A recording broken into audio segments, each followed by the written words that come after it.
ఇప్పుడు మనం చూద్దాము Ashok Mehta committee recommendations part 3 video ఇది. సో ఇందులో ఏంటంటే ఆల్రెడీ నేను చెప్పాను, 2 టైర్ సిస్టమ్ తీసేసి 3 టైర్ సిస్టమ్ అయితే పంచాయతీరాజ్ సిస్టంలో తేవాలి అని చెప్పారనమాట. జిల్లా పరిషత్ అన్నది మనకి డిస్ట్రిక్ట్ లెవెల్లో ఉండేది, మండల్ పంచాయత్ అన్నది మనకి మండల్ లెవెల్లో ఉండేది. అంటే గ్రూప్ ఆఫ్ విలేజెస్ని కలిపి ఒక మండలం అంటాం కదా అది.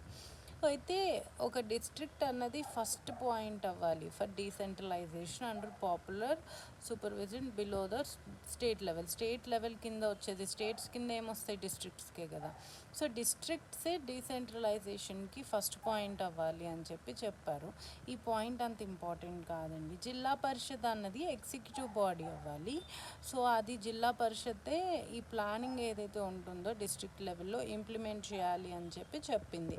అలానే పొలిటికల్ పార్టీస్ అన్నీ కూడాను అఫీషియల్గా పార్టిసిపేట్ చేయాలి. నెక్స్ట్